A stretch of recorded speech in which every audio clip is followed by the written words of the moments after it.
On today's episode, we'll talk about starting out in trash TV, Indiana Jones, Hidden Figures, jumping back and forth between A and B cam, and of course, Alvin and the Chipmunks, The Squeakquel. Just a little bit of business before we start. There may be a curse word here or there in this episode, so please listen responsibly. As always, our website, theop.io, is up and chock full of tips, tricks, and gooey operator goodness.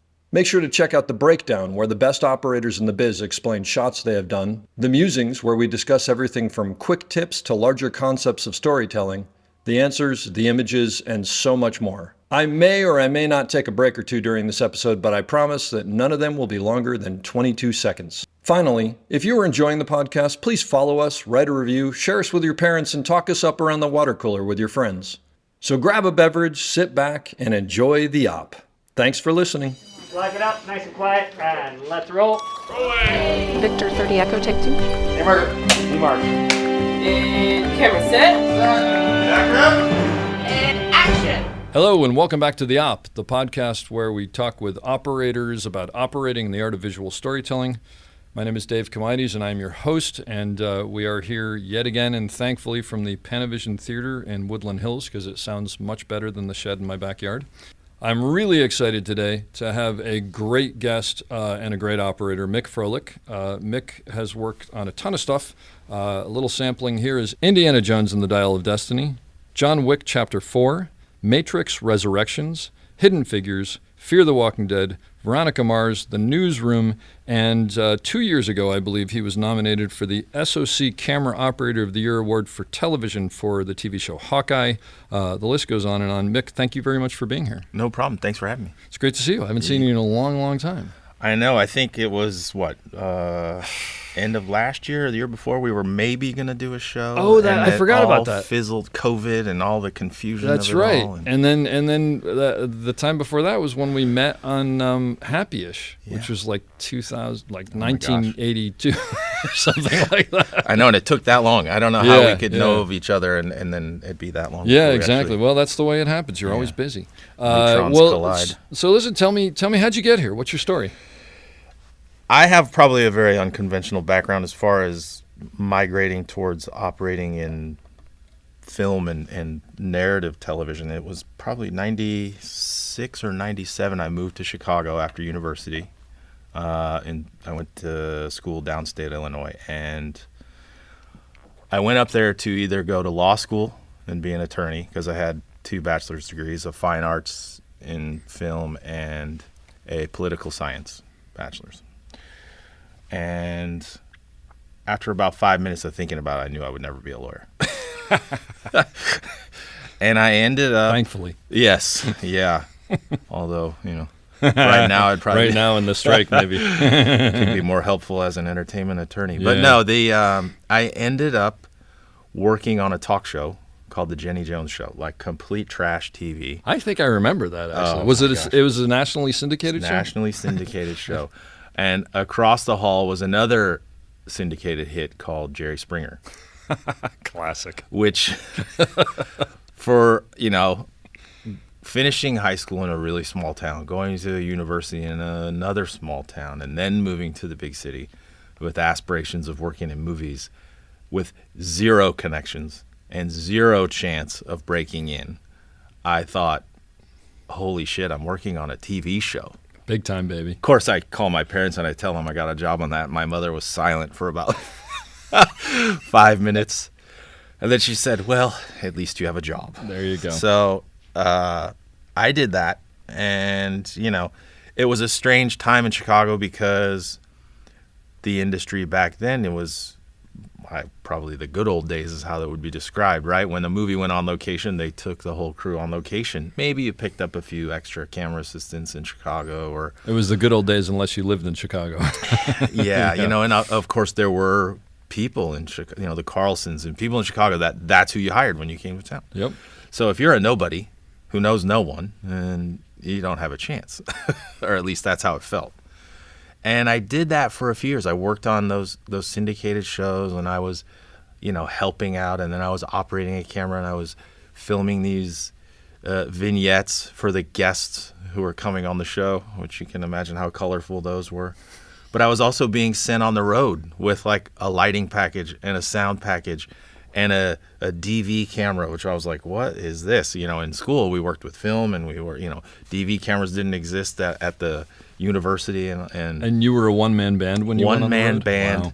And that's for another podcast. I mean, I have stories. I tell my wife sometimes, and she can't even breathe. She's laughing so hard at the experiences I went through. Do you want to drop one? Sure. So, no offense to any of our local 600 friends that are in Florida. How old are you, by the way, at this point? At this point, I'm 22. Okay. 23. Yeah. So you know everything there is to know. Absolutely. About everything. Absolutely. Yeah. You know. I get sent to Florida for one of the popular episodes on that show. I think it was like Out of Control Teenagers, which now we, you know, before we started recording, we were discussing our own experiences.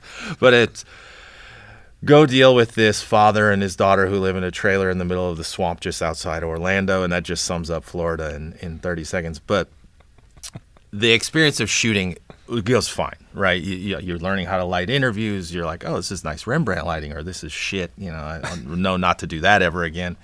So there were things banking for later. But the personal experience of this was now I get a call from the producer who gives me the list of questions to ask, and there's no one else there. I have to do my own sound and camera and blah, blah, blah. She's like, oh, by the way, they've never flown anywhere before. Now you also have to get them to the airport and get them to Chicago. And I said, no. That's not my job. And they're like, oh, it is. And you're like, oh, my God.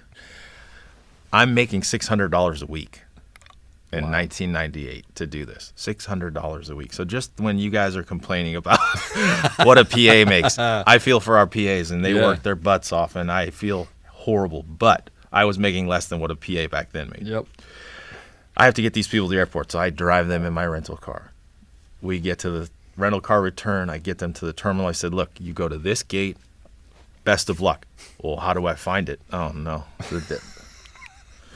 So now I'm escorting them to the plane. Mid-flight. Now, this is December. Florida's lovely in December. Chicago, on the other hand, has a blizzard. The plane gets rerouted to Indiana because there's a storm. And in my mind, I'm thinking, oh, my God, what? Now what? We get off the plane in Indiana. Now, this is pre-9/11. So there's a limo driver waiting at the gate with my name on a piece of paper. And I'm like, huh, hey, I'm him. And he goes, yeah, party of three. I'm like, oh, no.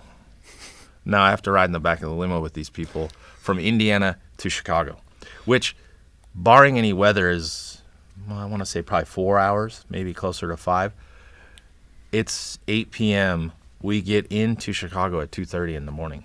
And just to go back, this is with the father and the out-of-control teenager. In the back of a limousine. And the limo driver keeps threatening to pull over. The weather's bad, and the producer's on the if anybody remembers the Motorola a phone in a bag, I had one of those. Yeah. And, I call, I'm like, hey, the driver wants to pull over. You put him on the phone. You're not pulling over there on the air at 8 o'clock tomorrow morning. And I'm like, oh, never again. So you went back and you were like, I want $650 a week. Yeah. Yeah. I threatened to quit. I think I did. I think I got $675. Oh, that's great. Yep. All the things we have to do. So basically you did you were doing Jenny Jones, you said. And then Indiana Jones, and pretty much done. Yeah. Nothing in the middle. Yeah. A couple of something or other probably cheeseburgers. dropped in there a little bit. But No, it's like, so 2002, Chicago just dried up completely, everything. Movies didn't come anymore. The old incentive they had ended, and I thought, well, it's time to shit or get off the pot. And I moved to LA. And, again, didn't know anyone, didn't have a pot to piss in. I had a friend of mine who was an editor on Jenny Jones who had left a few years before that and moved to LA. And he's like, look, I got a room in Playa. You can come crash with me. He's like, I'm editing some, I don't even know what he was doing at the time, something for Comedy Central or something. So I stayed with him. We made a few phone calls. I started working on things I, didn't want to do but knew I had to do while I was here, and plugged away at that for a few years until you meet one person on one job as a favor, and the next thing you know, here we are. And I'll never forget, we were doing a little indie movie with an old cinematographer who's been retired for a while named Ernie Holtzman. I know Ernie Holtzman. Yes. I worked with him on I'm sure. something. It was It was a TV show. It was Ed Zwick TV show. Ed Zwick and Marshall Herskovitz. Anyway, but Yeah, well, his sister was a famous writer-producer. his sister was Winnie Holtzman, who wrote My So-Called Life, which is probably the greatest TV show ever about teenagers. Correct. And Correct. Which I believe Ernie was fired from. So just to there you go. Okay. And I wasn't going to mention that, but I remember actually talking to Ernie. And I think because I remembered I recognized the name, I was like, "You're not really? Oh, yeah, that's my sister." Yeah. And she wrote it when she was in her 30s or maybe even 40s. Yeah. And I remember saying, like, how does someone who's 40 write a TV show that's that in tune? Yeah, if anybody out there has never seen My So-Called Life, you should watch every episode of it. By the way, I have a friend who made a film, and there was a line in it where someone's trying to say how cool someone is. And they go, he's cool. He's like Jordan Catalano cool. Oh, there you Jared go. Leto played Jordan Catalano and was possibly the coolest character ever. That's right. That's right. Wow. And actually, there's a scene in one of the episodes where they have a band, and the girl who's singing, her friend, gets freaked out and stops singing, and he jumps on the mic. Oh, that's right. And now he's 30 Seconds from Mars. Yeah, he's a rock star, a movie star. And Total digression, but watch My So-Called Life. So, Ernie Holtzman. Yeah, there you go. So we were doing a really low budget movie. Eduardo Ponti was directing. It's Carlo Ponti's son. If you don't know, Carlo was married to Sophia Loren, so it's Sophia's son. Yeah. And it's like his first like real film. And then, of course, it was like a tier 1 or something. And you were doing what on this? I was the B camera operator. Okay, gotcha. And it was, oh, wow, okay, first actual movie. Ernie was operating A? No, he was just DPing. Oh, he was DPing, okay. And Lauren Yaconelli was the A camera operator. Lauren Yaconelli. Lauren used to first for me, actually. Yeah, I would have to she's a big say, to pinpoint like 3 or 4 names of why you're where you are, she would be obviously number 1. That's great. She's a wonderful person. Right, and now is a producing director. Yeah. She's a show. She's basically directing pilots. I mean, yeah, it's so great. Yeah, it's great when it happens to good people. yeah, absolutely, and who earned it. And so we were doing that movie, and it was challenging. It was a challenging budget. It was a fun film. It was very funny. Obviously, didn't do very well. Nobody saw it, but it was called Coming and Going with Reese Darby, the guy from Our Flag Means Death and Flight of the Conchords, and he's from that whole crew. Oh my gosh. Yeah, very funny guy. Before he was anybody, probably, right? It was after Flight of the Conchords, but before all of those bigger roles had sort of come. Yeah. So anyway, we do this small, like 4-week shoot, and Lauren and I hit it off, as did both first assistants.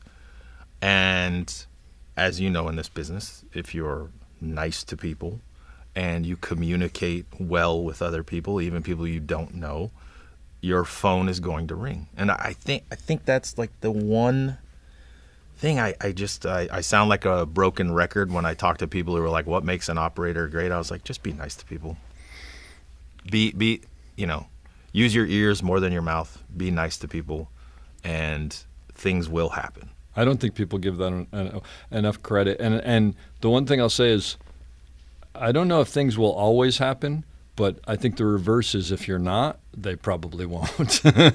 Yeah, the inverse is probably more true than hopefully the other happens. But my thing is always, if I'm going to stand next to someone for 14 hours a day, I want them to be someone that I enjoy being around. And I'd much rather call the person that I like, who may not be as good as the best person in the business who I don't want to talk to.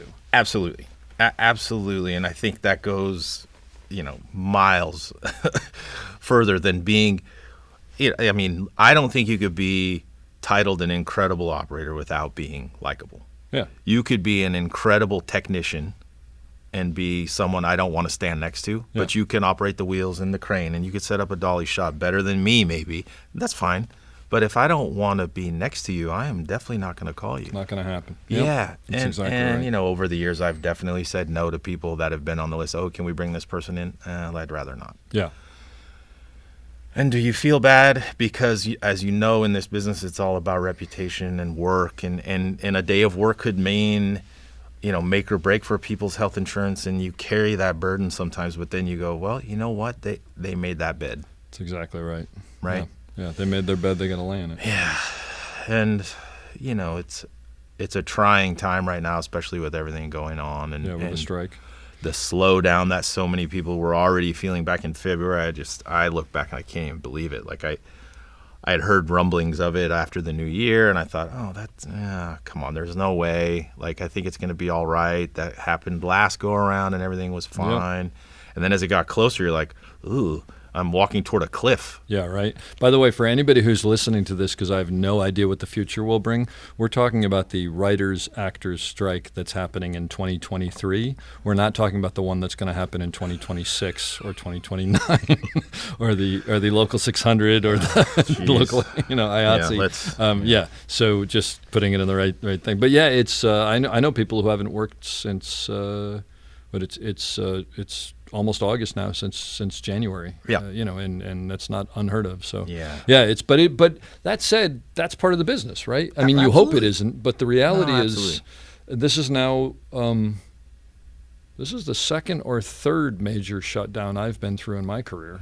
This is the second. 2008 was the writer's strike, and yep. I want to say there was one other at some point that I can't recall. Maybe when I first started. Well, there was the. Everybody kept saying it in the late 80s, early 90s, but yes. it was after? It was a different contract. Yes. So it wasn't the That's what it was. theatrical. But it didn't completely affect us. Schedule A. But anyway, it's just part of what you have to be worried about. It's why, I talk to people and I go, number one, put your money away. Yeah. Put your money away. Don't buy jet skis. Like, buy them at some point, but make sure you've got 6 months to a year minimum. Absolutely. And then you can breathe easy. That's lesson number 2, right? Yeah. Lesson number 1, be likable. Yeah. And lesson number 2 is save your money. Squirrel your money away. Yeah.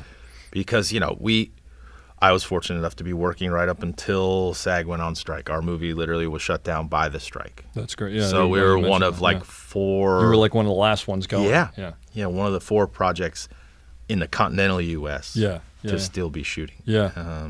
Amazing. So Lauren, back to Lauren Young. Yeah, so Lauren, she took you under her wing? Yeah, pretty much.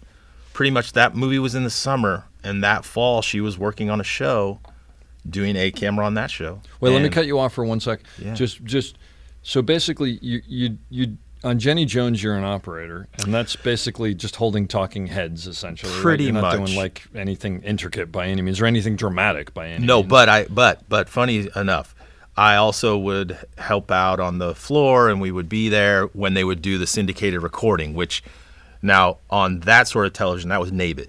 Okay. So that wasn't IATSE. One of the other unions. So I was in NABIT first. Gotcha. And spent years there, and unfortunately didn't bank those hours in the IATSE, which is a drag now, but it's okay. Yeah.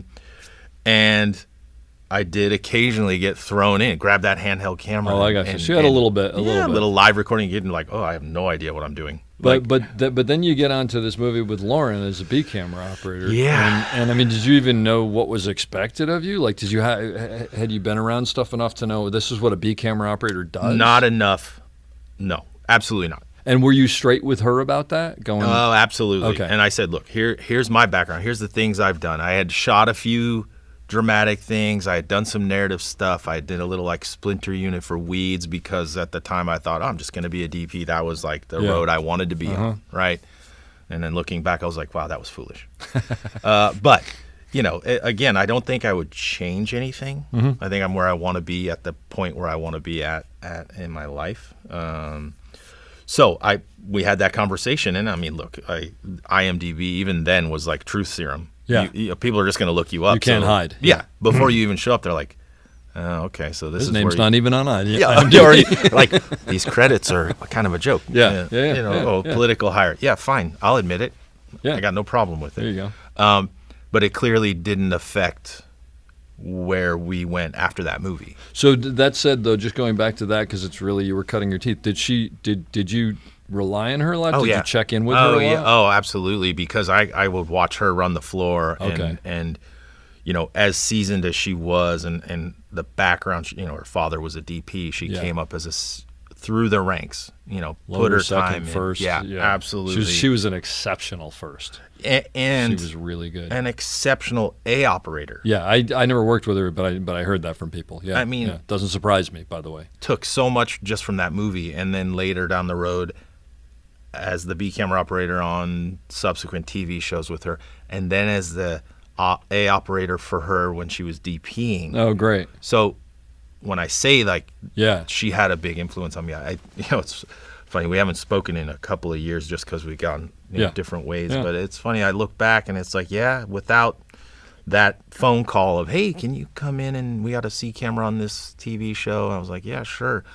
And then sort of the same thing happened, that I went to that TV show. The DP of that show liked me enough to where I was like, oh, well, we do double ups every like 7 days. You want to come in? Yes. You're the okay, guy. great. Yeah.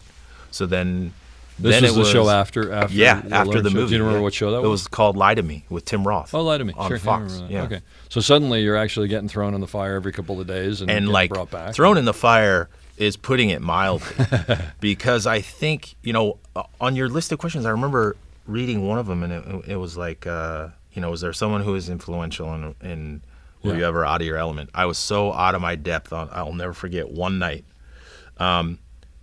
Steadicam operator on the series was Barnaby Shapiro. Oh, wow. That's a name I haven't heard in a while. Right. Yeah. So he and Lauren were the operators, and what would happen, when TV, when they would do those double up days, a camera would be with whoever the main unit DP unit, was, whatever, or in this case, they had the alternating DPs, and they liked their operators, so the other DP would take Barnaby to do A on that unit. Well, one night I'm with Barnaby, and something happened. I can't remember if he fell ill or had a family emergency, but he had to leave. And all of a sudden, the Titan comes out. The Titan crane. Yes. Yeah. Was this a big, like, drivable, rideable crane? With one old school key issue that if you don't know and didn't come up through the ranks and spend 20 years as an assistant, at 4 o'clock in the morning, you completely forget. And I did it. And Bob Heine screamed at me so loud. Bob Heine was the A camera focus puller. Oh, I see. Okay. We're on the Titan. We're doing the master shot. We're down at one of those big processing plants in El Segundo, the scary night exterior, right? Yeah. Sodium vapor lights everywhere, and the crane's going to drop down, and the cars pull in. So we do the shot. It's great. Not worried about the technical part of operating. Get to the bottom, take the seatbelt off, immediately go to step off the Titan. Bob starts screaming because I'm wound up. I'm like nervous. I'm now doing A camera for the first time on this show. So for people who may be listening, just to explain what we're talking about, is these cranes are very, very specifically weighted so that they can move easily. So they put you on the crane, you strap yourself in so that you don't get off the crane, which Mick apparently forgot at that point, and then they weight out the back so that there's the same amount of weight, or it's a mercury. It's a mercury system. Oh, that's right. There's a mercury that's right. system. The Titan so it's actually has mercury inside of the arm, and they move it back and forth. Yeah. I forgot about that. It is not a fast thing. Someone told me, Titan is Chapman, right? Yeah. Yeah. Someone told me that, and I don't know if it's true, but that because of that, the Chapman owns more mercury than like anyone else in the world, I or believe something that's like true. that, which is crazy when you think about it. I remember when I first found out about that. That was amazing. But anyway, so they move it back and forth, so it's actually not so the same amount is on the back because it's different, but so that it's weighted correctly. Yeah. So if suddenly someone steps off the front, that back of the crane is gonna go hunk, and it's gonna shoot the other person. The up first in the assistant air. in the camera will go into the air at a very rapid pace. And there's a very specific you only do what Mick does. Well, hopefully you never did what Mick does, but you only attempt to do it once. And what you do is you strap yourself in, and then you say, "Am I okay to get off now?" And they say, "Yes, you're okay to get off," or "Wait," or whatever. And then you say, "Okay, I'm getting off now." And then you unclick. And I usually go, "And this is me stepping," because I'm so afraid. It only happened once. Did you actually step off, though? Okay. No. I took the belt off and stood up, and Bob started screaming, and I immediately remembered, and I sat back down, but I thought, wow, there's things in this business that you're just not ready for at whatever. At 25, at 35, even at 40 sometimes. It's like night work, working above your said job, whatever that is, even, moving an assistant up to operator. And you have to pay attention all the time to what the people above you are doing, because you never know when you're going to be in that situation. No question. Right? So because I could totally see, first of all, You've moved up, so you've got all of a sudden the weight of everything. You're doing this cool shot, so you're like, oh, I'm making movies. This is cool and whatever. Yeah. And the the main thing you're thinking is, okay, I got to fix this, I got to fix that, and you're not thinking about the nuts and bolts of it. Yeah, you're thinking like, oh, I'm the A operator. My job is to keep this night moving for the DP and the director so we can get all this stuff done. I got to get off this crane, get over there so we can start working out what happens next. You were also never an assistant who was almost launched in the air, so you don't. right. Because I bet he never stepped off the crane. Yeah, that's amazing. So how did you, let me ask you a question, because I can't think of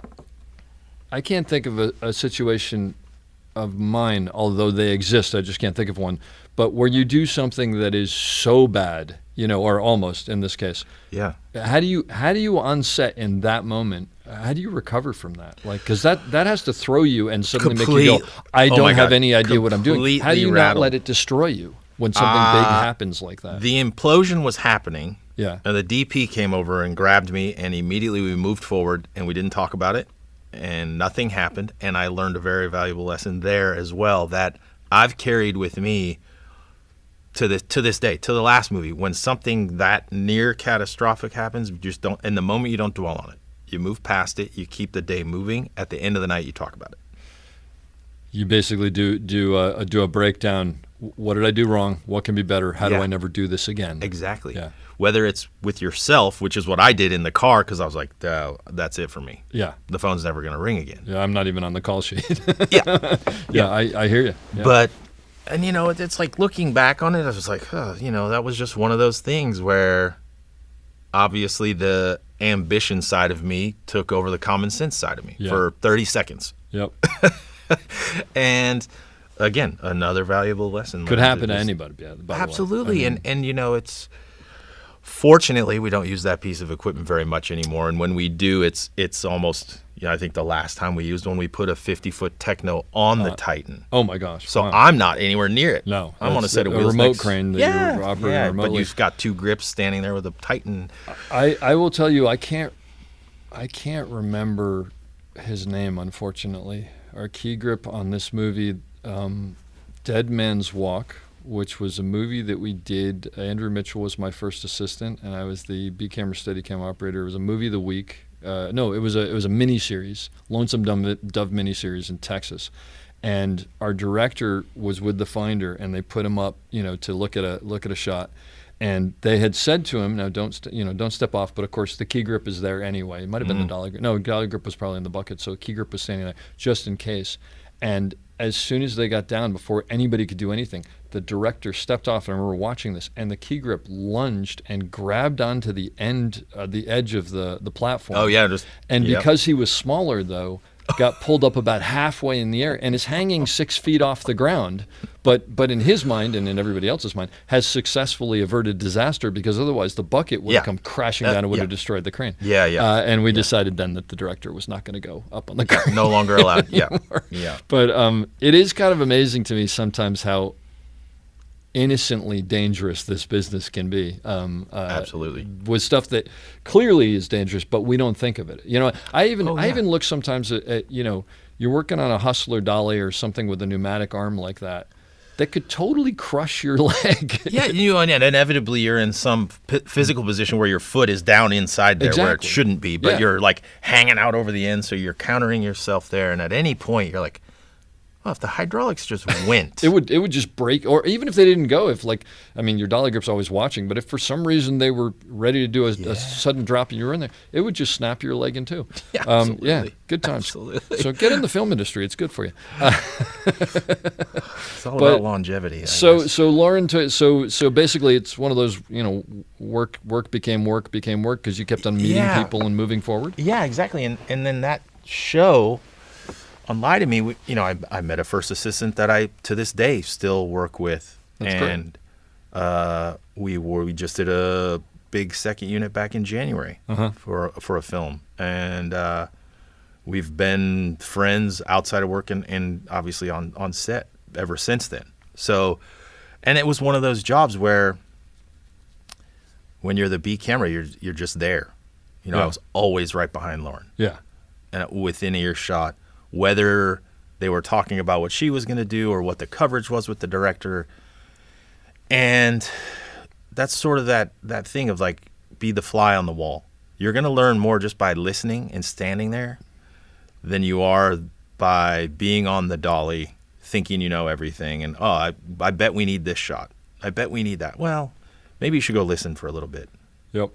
Absolutely. And, that expectation of your B camera operator that we talk about these days a lot, right, is knowing what coverage is, knowing what the style of the show is, and then listening to the A operator and the director discuss what they want, what the director wants, and the DP, depending on what the show is you're on and the workflow that's been established, right? Like I work in Europe a lot now, and you've got lighting cameramen. They just want to know where the camera is and what lens you're on, and the director and the operators talk about what the shots are. And obviously the DP will have an opinion and may weigh in on some things that would work better for him or her, and you'll do that. But for the most part, they want two strong operators to talk to the director and get the day done. Yeah. Right? So what you expect out of that B camera operator, I think I learned that working with people like Lauren, working with people back, even when Barnaby moved up, like Barnaby and I did a show or two together where he was A and I was B, and it was the same thing, right? And other operators at that time that I came across in day playing and stuff, and really started to sort of imprint upon me what it would take to be a good operator. And what do you think that is? Well, it's those things I've mentioned already, and then a little bit more. I mean, I think instinctively having a good eye. Clearly. Not everybody knows what composition is. Yeah. And what's appealing. Like we need a close-up on a 75. Okay, great. And then you look at somebody line up a shot. And now that I've been shooting a lot more second units especially and double ups and some other things, you're like, well, not everybody really knows what good composition is, no matter how many movies they've watched. Yeah. So you're saying now that you've been DPing second units. Right. And so you're looking at it from through a different lens. Yes. You're behind the monitor. Well, and the other thing is I haven't DP'd a lot because it's not something I'm necessarily interested in, but I have. I mean, some. And it's interesting because what I found was I'll go, give me a close-up. Let's get a close-up on a 35 or whatever it is. And they'll line something up, and it won't be what I would have done. Right. But then I try to step back and go, well, but that doesn't mean it's not where my head goes. Right. But let me look at this, and it's weird because what you end up realizing is there isn't one way to do everything. There's there clearly isn't. But you were saying about framing. There's the rule of thirds and there's the golden ratio and all these things that truthfully I never knew about. I'm going to be completely honest with everybody. After 20 years in, I was like, this is an interesting YouTube video. Can I get lines on the monitor to teach myself that? How do I get the little spiral thing on the... But do you ever think about that, or do you just frame stuff up? I don't think about it. Yeah. There's certain lessons I've learned from DPs that I respect, or movies that I watched that were shot by DPs I respect, where I'm like, oh, okay.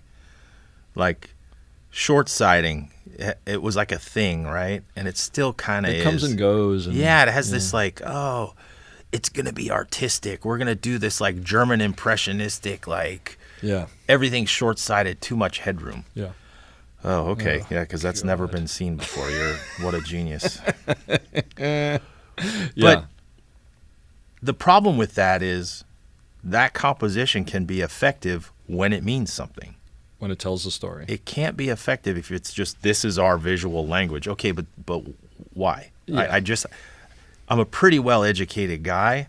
I just need a reason. Yeah. You give me a good reason, I will never ask again. Well, I think also that becomes one of those things where it's like, okay, we're going to... I know you would land the frame this way normally, but I want you to land the frame this way instead. And the thing is, if someone just says that, I can easily go, okay, the left-hand corner, upper corner is going to be on that lamppost, so I can go there. But the shot doesn't make sense. But if they say, here's the reason, because he's just been hit with all of this information, and I want you to push in and just put him in the bottom of that frame because he's swimming in the world and he doesn't know what's going on, or something like that. Then it's suddenly like, oh, okay, now I can land that frame. You have a vision. I'm here to execute it. Yeah, but I'm totally with you.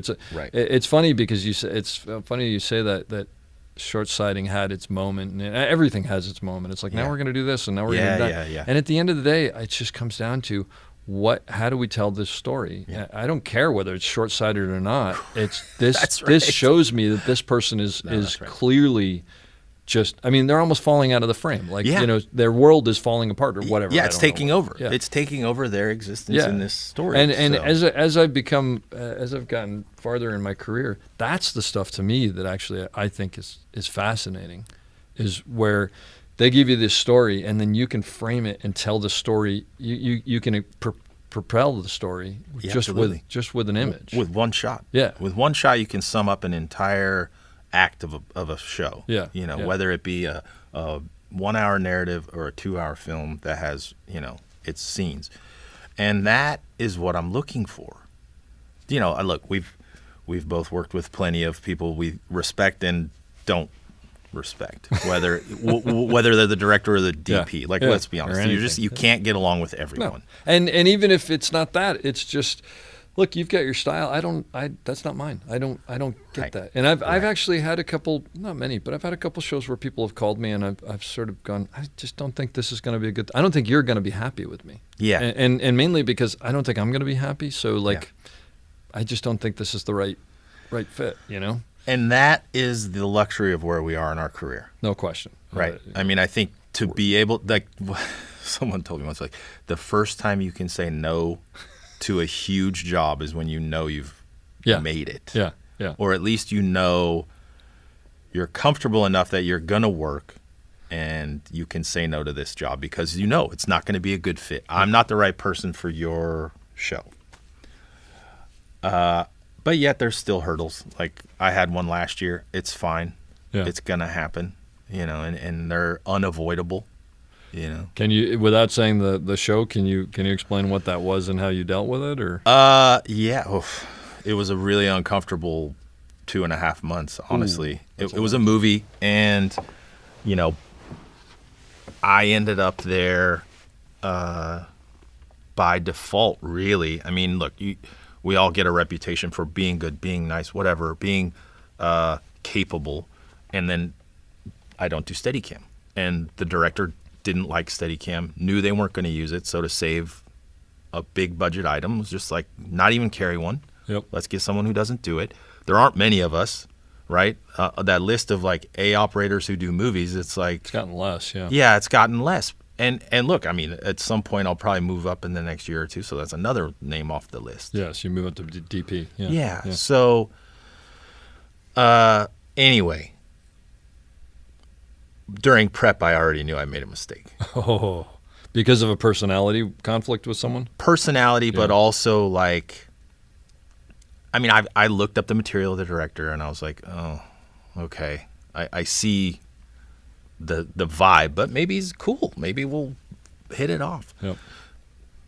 Complete opposite. But during prep, I was like, okay, so I've been brought in because there's some really difficult shots to execute.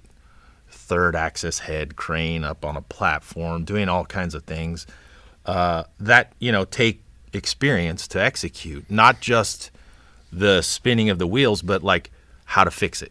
Or how to know it's not going to work, and the thought process behind that. Yeah. And during prep, I said, look, these two shots, there were a lot of long oneers. The appetite was to have quite a few of them in the movie, and I thought, well, first of all, why? Can you tell me why? Because the script didn't read that way, you're saying? Not at all. Okay. Yeah. No, not at all. There's portions of the film where you're like, okay, this one works because it's kind of this uncomfortable situation and the shot's taking too long to develop, and maybe that's on purpose. I get it. That works. I see where your head's at. But the one that I questioned was why does it have to be? He's like, because I want it. And I was like, that's the answer I wasn't looking for. That's a red flag right there. Yeah. And that was during prep. And I was like, oh, okay. Yeah. All right. And I said, well, look, this one's going to be really hard. I was going to say, that sounds like a round peg into a square hole situation. Yeah, with a rubber mallet. Oh boy. But we got through a lot of the film. There were a couple of dust ups, and looking back, obviously I should have handled it a little differently. I think looking back, every situation you can say that about, right? Yeah, because looking sure. back, you can take all the emotion out of it and everything else. And Yeah. I don't know if you're the same way, but I almost look at every shot I do and I go, I could have done this better. I Yeah, could have absolutely. done that Oh, better. no, absolutely. Even when the shot is near perfect, I'm like, you know, that would have been better if we'd have done it on a different lens, or if I would have started it a different way, or ended it a different way. Yeah. So it ultimately ended with the shot I'm discussing about in prep being executed, and The one that he said, because I want it that Right. way. Yeah. and maybe I had a chip on my shoulder already because of that conversation Yeah. 12 weeks earlier. And then when it came to executing it, I was like, this is not going to work. It's not going to be comfortable. Things are going to go wrong. And they did. And I'm getting screamed at. And I'm like, why am I getting screamed at? I warned everybody that these were the pitfalls. And I don't know if this situation was that, but I've been in that before. And what you want to do is you want to turn around and go, I told everyone about this. This is not on me. But the reality is you just got to sort of, I mean, not that I always do this, but the right way to do it probably is just to sort of take it and go, okay, let's just keep pushing through. Let's figure this out. Let's, Right. because the blame game at that point doesn't help at all. And I'm not going to pat myself on the back, but to my credit, I didn't go there. And I did. It's hard. It's At very the hard, first though. 5 or 6 times I ate it. And I said, look, okay, let's try something different. I'll talk to the dolly grips. We had a 15-foot mini Techno on a process trailer on a practical road with the roof of the car removed and the camera flying around you inside said mini the car. Techno, you lost me. Yeah, exactly. And it was just one of those things where I was like, horrible. this is a recipe for disaster. And I was just, in prep, I was like, we should just do this on blue screen or on some sort of. Yeah, you had a better way. I've been in those situations before where going into it, you say to the DP and the director, I really don't think that this is the right way to do it. I think it can be done this way. No, we're not going to do it that way. Yep. And maybe I'll ask for the reason, maybe I won't, whatever. And then as you're getting closer, you're like, I'm really worried about this shot. And then you get up and do it, and it's not working. And they go, why isn't this working? And you want to turn to them and go, are you kidding me? I mean, this is verbatim the You conversation. know why this isn't working. This is verbatim what happened. And but the interesting thing is, the reason I bring it up is because it is sadly such a common thing that happens. Yeah. I think people get tunnel vision and there's egos and there's whatever. Absolutely. And then the old conversation, the movie, to go back to this, when we're doing the interview, the movie I was on that was shut down due to the actors' strike. I am the B operator on. Jeff Haley is the A camera operator on. Okay, Jeff Haley, great A camera study camera. Another very well established operator. Yeah. So, and we worked together over the years on a few things, and this movie sort of came about in a weird way of how we all ended up on the jobs we're doing. But we were like, oh, we're going to do a whole movie together. This is kind of cool. Like, I'm actually going to do B camera and not worry about it. And the conversation we had, because when you're good enough friends as operators, you carpool to work, even on location. Exactly. And Jeff and I carpool every day. Done that many times. It's the download at the end of the night, which is fantastic. It's the what are we in for today on the way to work. The only downside I've found is when you're the B camera operator and you get released 2.5 hours early. Yeah, but then I usually Uber back. Yeah, that worked out. Or like I would wait an extra 15 minutes and ride with my first. Yeah, and we're in Oklahoma. No, nothing was too far apart. But anyway, the conversation we keep having that I think is another valuable thing for even established A operators to step back and remember is that most directors have a fraction of hours on set that we have. And people forget this every time they start rolling their eyes at a director's idea. Wait, what do you mean Oh, you mean he's done 2 movies. They've been on set a fraction of the amount of time. Yes. Because while they're prepping for 4 months, we're on some other show getting all that. They're prepping for 14 years. Yeah, no, absolutely. And we've been working. You know what? You know what I'll say? That's a very Jeff Haley piece of information because it's funny. He's so sort of he's just very intelligent about Well, he's things. Stanford you know. educated, so Is he? got I didn't know Yeah. that. Yeah. Okay. What's he doing in this business? Jeff, come killing on. it. Yeah, killing it. Exactly. That's why he's doing so. No, but it's like every time I talk to him about anything, it's just everything. It's very surgical. I think that's the word I would it's use. very. Yeah. He's very analytical. Yeah, analytical. He's yeah, very yeah. analytical. But that's an interesting.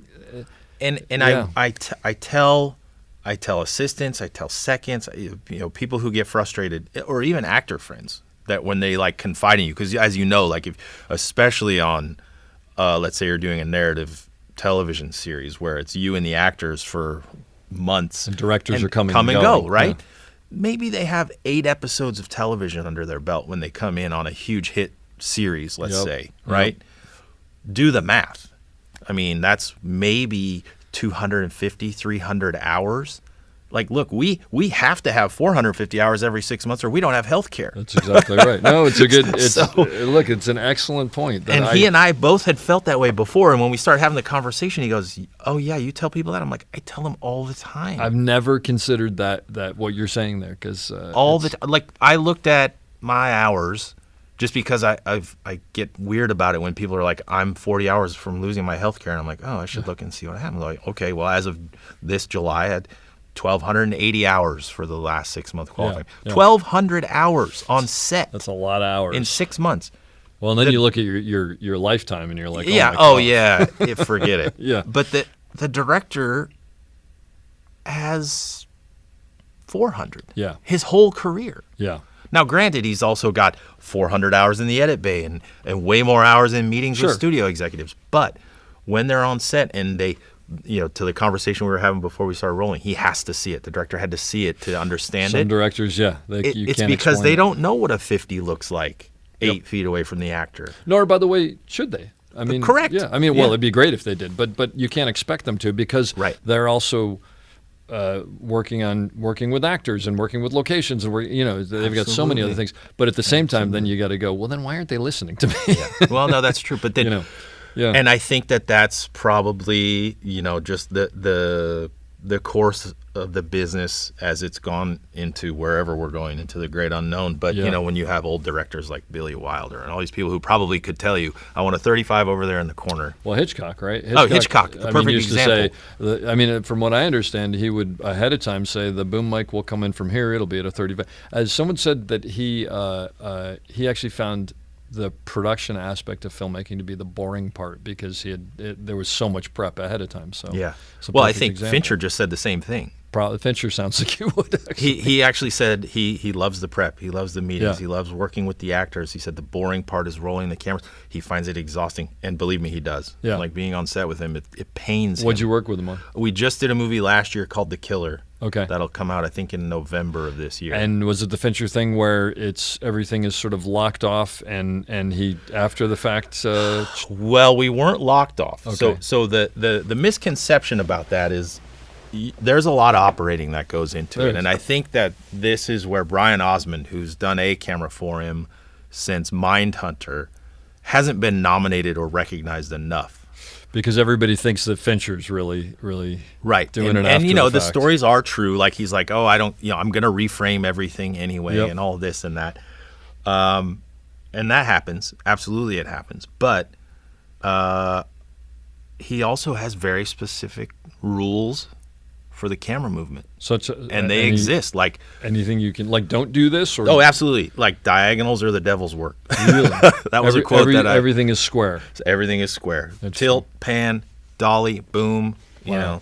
None of this back panning unless it makes sense. Do you find that's an interesting way to work, to have those kind of, I don't want to say constraints, that's not the right have word. to but say just what there. I walked away from that experience with, and hopefully there'll be more. Like weirdly afterward, I was like, I would do it again. Yeah. Some people are like, oh, never in my life would I do that again. But there is a thing that happens where you're like, oh, wait a minute.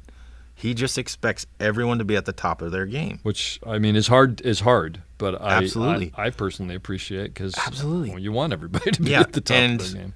and he doesn't treat it's not an A and a B camera. Here's the first 2 shots. Here's the second 2 shots. Here's the third 2 shots. Yeah. And you might both be on the same lens, but you're 10 degrees off from each other, because if you watch his movies, everyone thinks there's a camera move. No, there's an A shot and then a B shot that's slightly to the right. Yeah. And he cuts around. Well, he is an auteur. I mean, Yes. which is not, that doesn't exist that much. Absolutely not. David Emmerich's told me a story about, and I think he's going to do a breakdown about this on Seven. He worked on Seven, and he did a lot of work on it. I mean, I think he was on the show.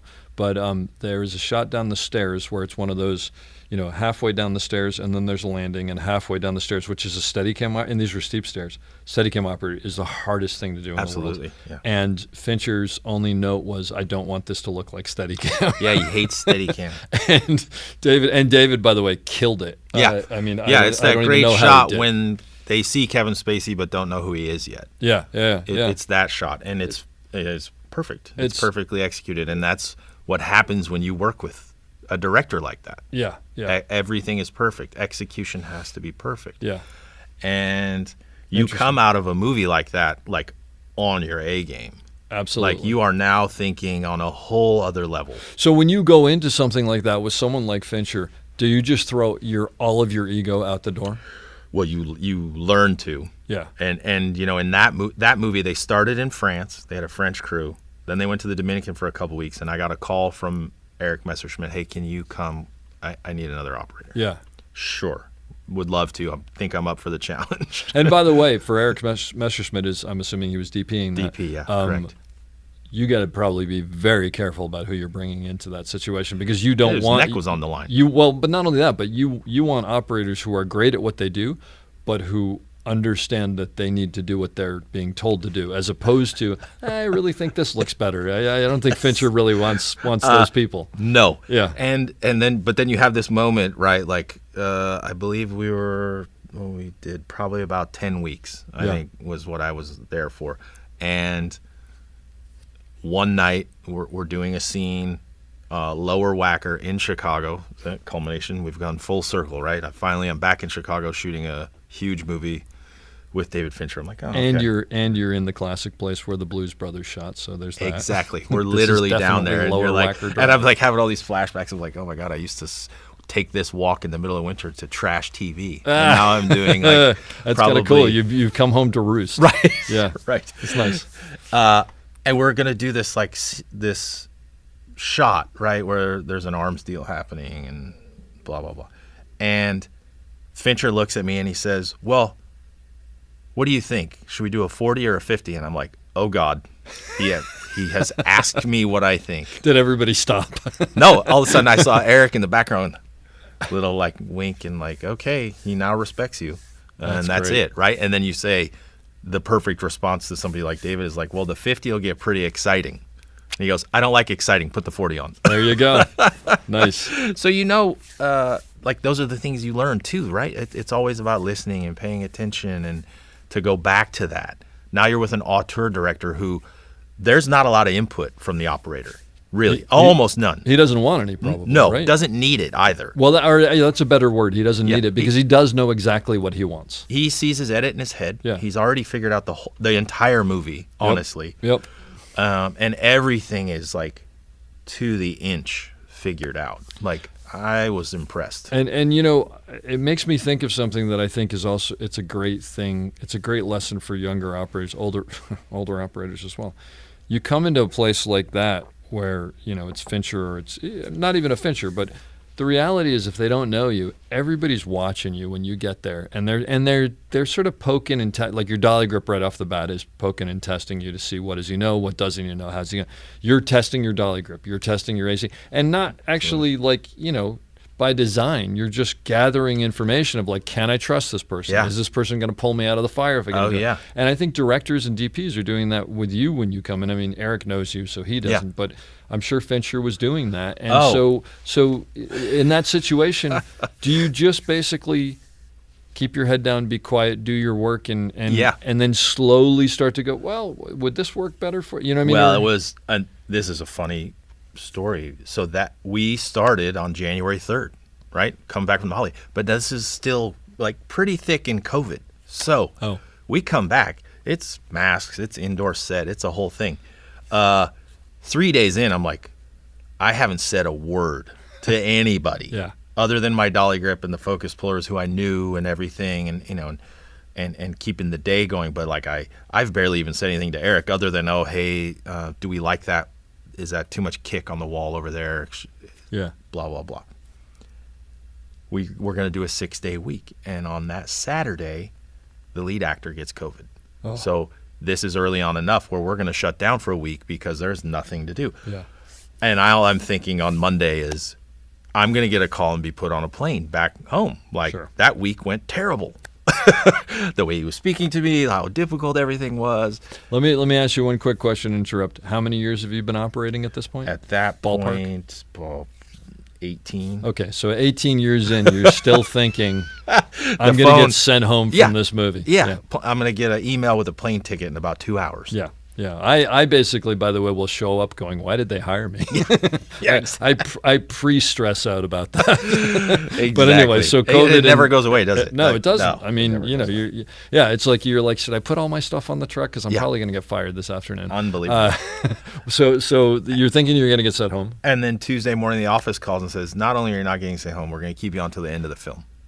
Because at first they were like, well, we're just going to have you do the first location, maybe not do the move to the second location. We may pick up a local in this other city. Because it was four different cities left. Oh, I see. Yeah. And then it was like, no, you're on till the end. He wants you around. And I'm like, how is that possible? He being Fincher? Yeah. But you're like, oh, okay. There you go. But even after we started back up, it was definitely a good month before I even felt like I was in a place where I should even offer anything up, unless it really was egregious, you Yeah. know, like an egregious, like, oh, that doesn't look good. Yeah. And then I would speak up, and then it would be noticed and addressed, and it worked. And I think, you know, those little things, it's like those little bricks that end up building the fortress. Yep. And if the directors and DPs, and this is the other thing, I think, you know, advice for young operators, it's like if the director and the DP know you're looking out for them, not just, oh, this is going to be a cool shot, that goes a long way. Yeah.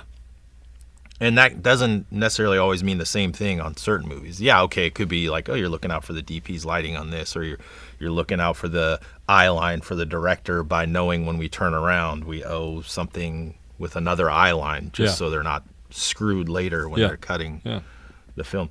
And those things go a long way. And I think, like, to be that, I don't know what well revered, I guess would be the word, by the director or whoever, you know, it ends up leading to other things. Like I did this other indie movie later on in LA called End of Watch.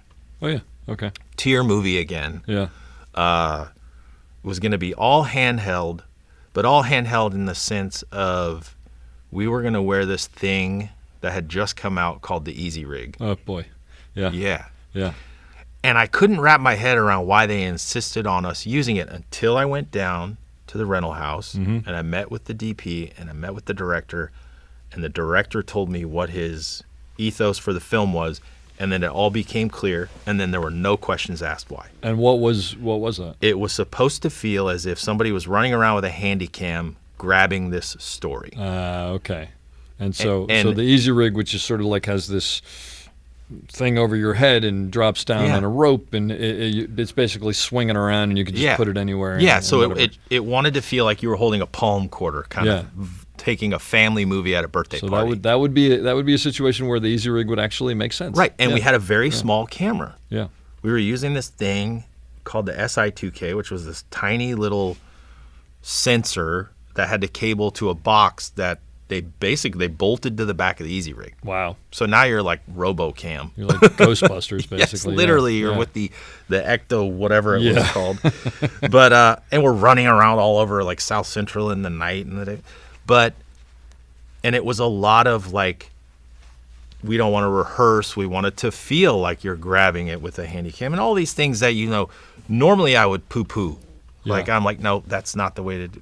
But when it was working, it was brilliant. And the movie actually, I think, was brilliant. Yeah. It's really well done. Oh, I'll have to check it out. and I've there's- heard of it, but I mean, look, kind of came and went.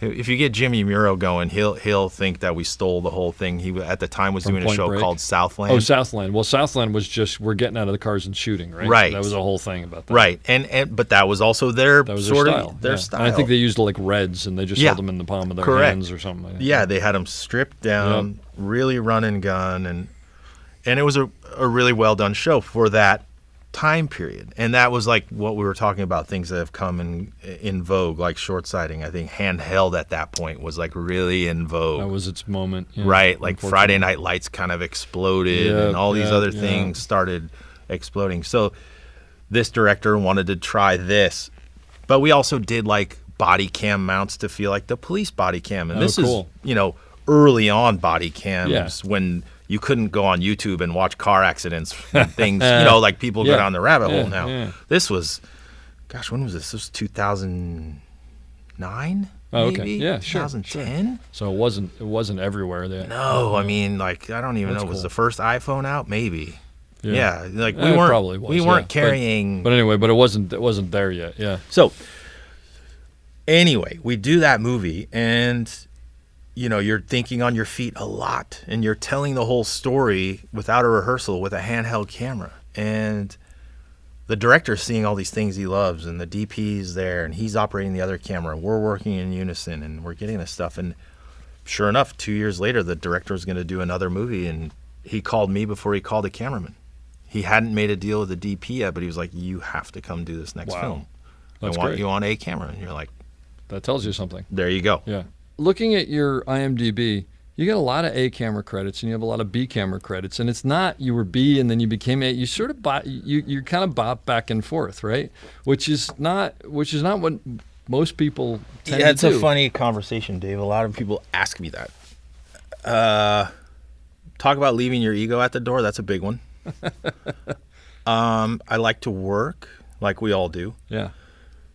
But I also, in the last 10 years, have been shooting a lot more, Yeah. and have that was always sort of where I wanted to be. So the opportunities of there have presented themselves. Well, as you know, inevitably what happens is if you're on a movie and you have two operators, the Steadicam operator is not going to be the guy who's sent off to do anything, because what if we have a Steadicam shot? Yeah. The other guy's going to go. Now, it started off when I was doing television and I was the A operator for a couple of series where I was like, oh, the DP is going to go scout. You're in charge. You're in charge, So yeah. you shoot. That's how that worked. Well, I was like, oh, I got enough shooting. So then it was like, oh, hey, can you come do this movie? Would you mind doing B camera so that you can go off and shoot and we don't miss you so much? Yep. Yeah, no problem. Sort of that. Gotcha. Okay, so this movie you're going to be A and not shoot anything, but the next movie you're going to be B and there's going to be 6 weeks of second unit to shoot. Yep. So I did, when the pandemic actually hadn't started yet. Basically, I was going to do the Matrix Resurrections with John Toll Yep. in San Francisco.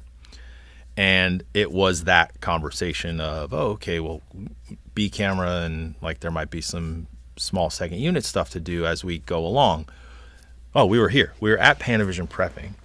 And during a camera test, the UPM comes up to me and is like, oh, by the way, you're not going to Berlin.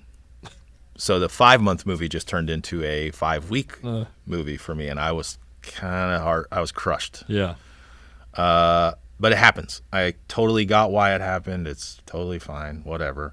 The politics of filmmaking. Yeah. But basically, things happen for a reason. And I was at my neighbor's having a beer in Ojai, and I was telling him about what had happened that day while I was down in Woodland Hills.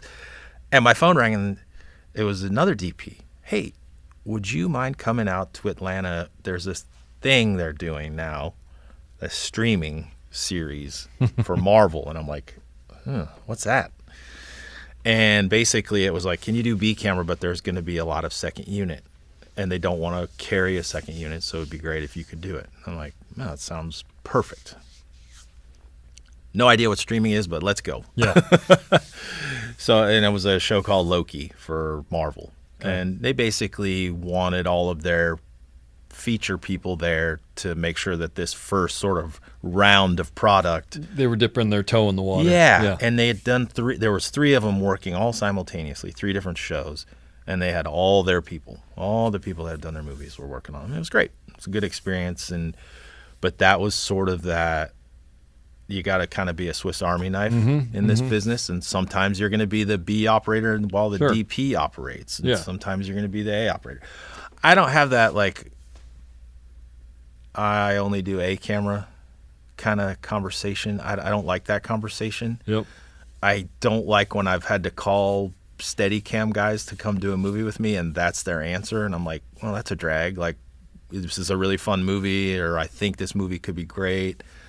And you get well, I only do A camera. Oh, okay. Well, talk to you later. For the record, call me, because I actually like doing B camera Steadicam. Are you kidding? I would. Well, here's the thing. I don't get called a lot for B camera because people are like, well, he doesn't do B camera. And I'm like, who does everybody think I am? I just like to work with good people on good projects.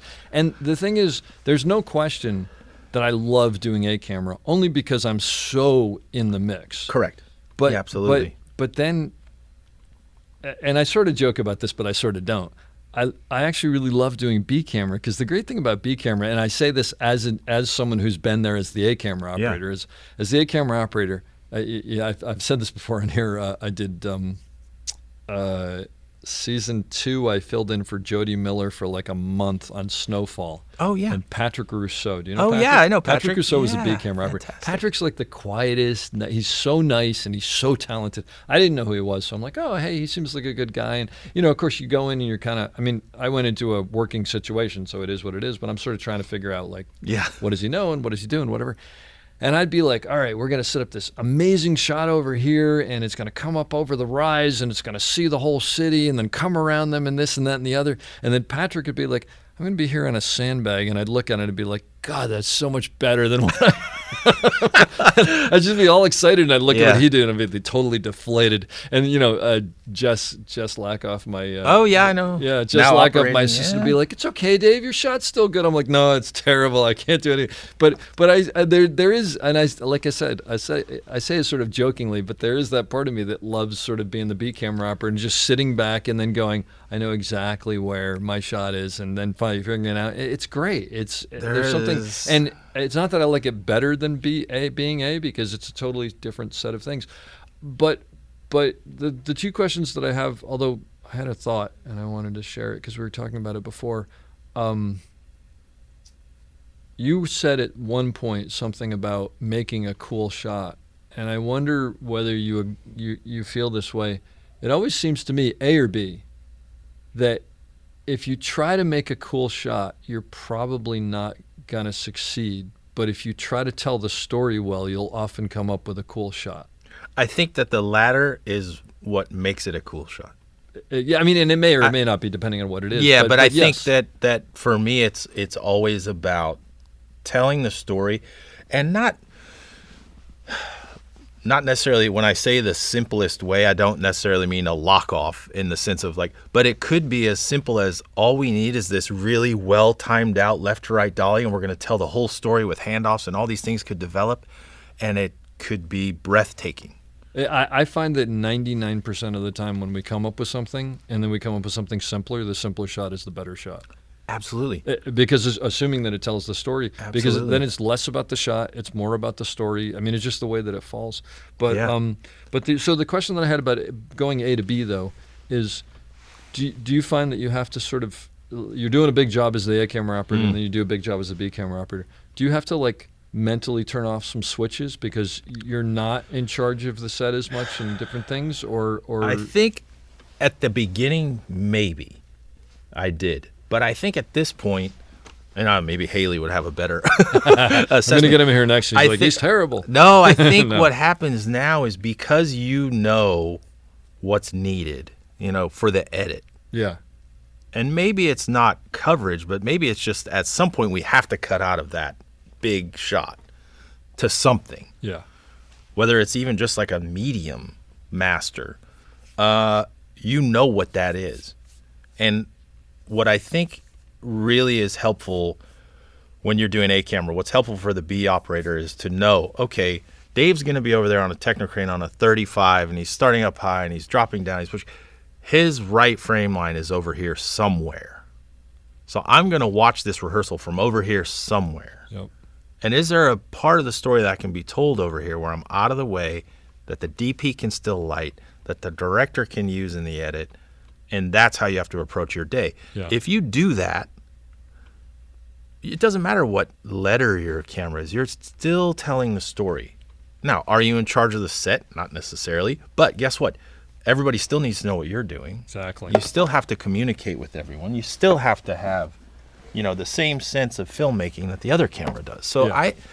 the whole ego thing, I think, is the key. It gets a little weird, and I mean the reality is, there's a reason that there's A and there's B, because there just has to be a little bit of a hierarchy, just so things don't get crazy and confusing. Right. But the way that I always look at it is, ideally, you really have two great camera operators, and the B just doesn't have as much of a palette to work with, just because something has to start the ball rolling. Sure. Yeah. But there are often Absolutely. times where I'll be working on things, and the B operator will just have such a better shot, and I'm like, you know what?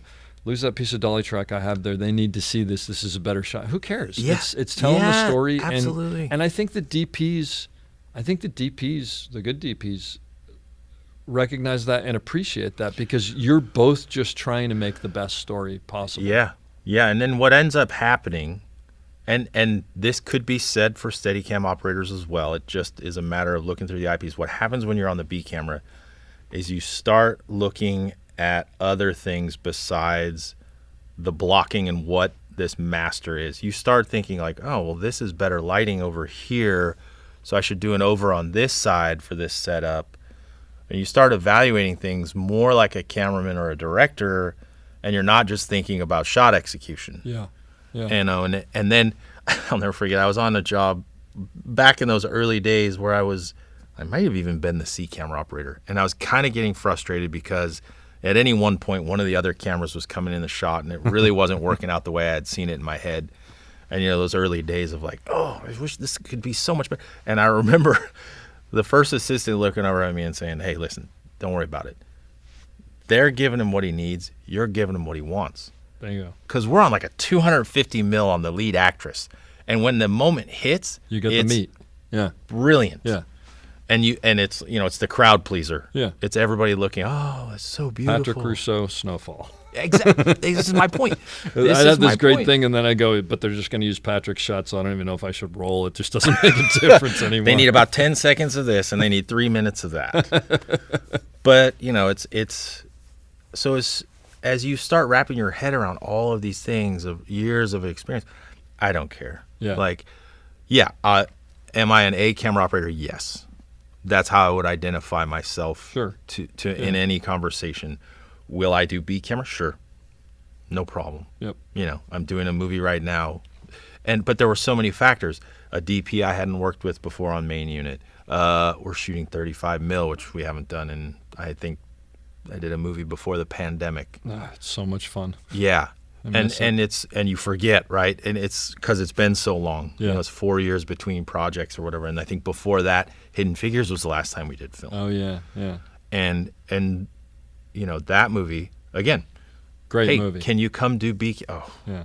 probably. Who was telling me a story about you? Tony Rivetti. Oh, Tony Tony. Rivetti was telling me a story about you, about you going, hey, Tony, go tell Kevin Costner this. And he was like, no, you go tell him. Don't be scared of him. But it does get into, well, you know what I find is I'm not intimidated by people per se. Yeah. But I grew up watching movies. So sometimes Yes. you're like, you're like, this is the guy I watched all through high school. I mean, it just has a different place in your mind. That day, the first day we're talking about Kevin Costner. The first day Yeah. Kevin comes to the set, it was like he was walking on a naval ship. Nobody spoke. Nobody moved. Is that right? Oh, everybody was like, holy shit, Kevin's coming. But not because he commanded that, just because everybody was like, oh my God, that's It's Kevin Costner the dances Kevin with Co- wolves. Yes, Yeah. It's you the name it. Kevin Costner. The only person not nervous, Tony Rivetti. He's sitting over there next to me on the dolly giggling because he thought it was funny. Because even the director looked nervous. I love that. And the director is Ted Melfi's the nicest guy. I did Ted's first film with. Exactly. Yeah.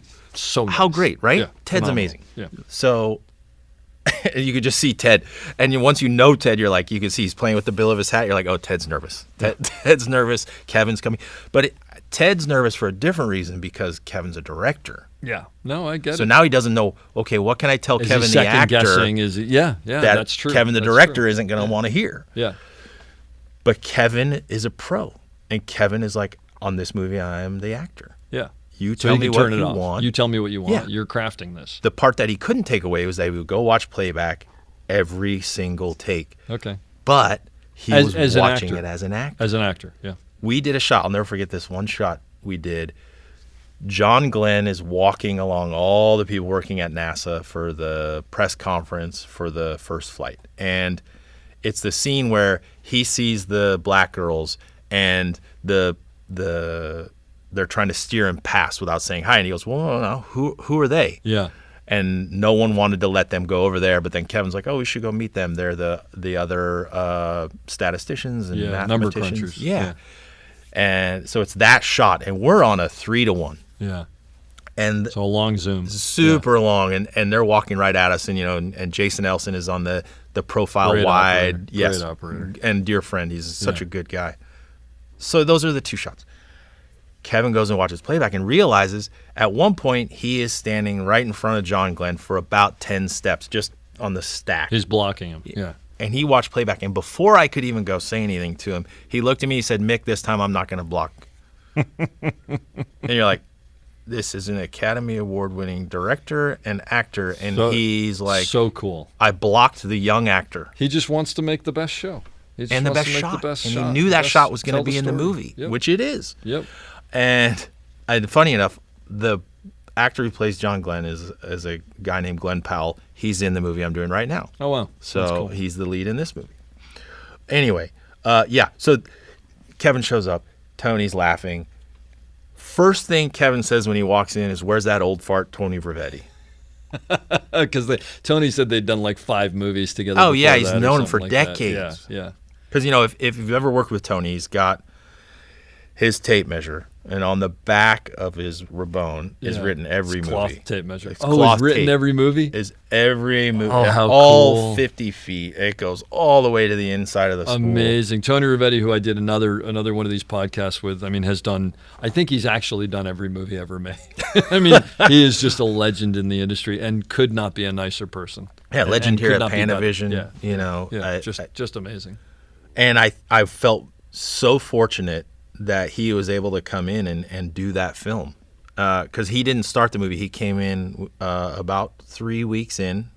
He, I believe, was trout fishing. He doesn't want anybody to know that, but he couldn't start the movie. You have to have your priorities in this Well, business. and I think that was his last film. Yeah. Oh, really? That was his last full Wow, film. I didn't realize I that. think he had done a little bit of work after that, but that was basically his swan And then song. he went on to NASA and did that stuff. Yeah, which is amazing. pretty much. Yeah. So that's really cool. For anybody who doesn't understand that, listen to the Tony Rivetti podcast. It's fascinating. yeah, and being able to work with someone like that. Yeah. And we were the B camera. Yeah. So accomplished But operator that at this point. that shows you right there. It's Tony Rivetti, one of the best assistants in the business. B camera, totally fine, because focus is focus and story is story and Costner is Costner. And, Yeah. it's just Yep. it's just telling the story. And we had a great time, and we were being sent off a lot to shoot splinter unit, second unit, whatever they want to call it. And what a valuable resource to have somebody like that when you're stepping away and going, hey, listen, I want to do something funky with the lens. How's the 35 going to take to that? And blah, blah, blah. He's like, you won't have a problem. Or he would say, you will have a problem. Let's do this. Exactly. You need more light. Whatever his advice was. And I was like, I'm going to listen to this guy. Bingo. You know what I mean? Like this is where I put my ego aside again. Yep. And I can't say that enough. Why wouldn't you? Well, if you've got someone who knows more than you do, use them. And by the way, that's what great directors do. That's what great DPs do. Yeah. Jeff Greeley? Oh, very well. Yeah. So Jeff Greeley's thing is he'll come in and be like, she's going to come around here and she'll come over there and she'll Dave, just make it better. And then he'll go back, and then if he has a specific thing, and not to say that Jeff doesn't know what he's doing or whatever, but he knows that I know what I'm doing. Right. And that I know what I'm doing. and he's got a light and he's going to do other things. So he's like, I don't need to tell you. You're going to make it. You're going to, know. And then he'll come in and he'll, give his 2 cents or whatever. Absolutely. But that's what great DPs and great directors do, is they know how to delegate and they know how to trust people. And it's not about them. It's about the larger picture. It's about Guy B was on here and he was telling me that Chris Chulak, who we both worked with on ER and Third Watch and a bunch of other things, used to say the star of the movie is the movie. Yeah. It's the most important thing is the movie. Yep. And it just makes sense. Let me ask you, either if you have thoughts on this or something you do,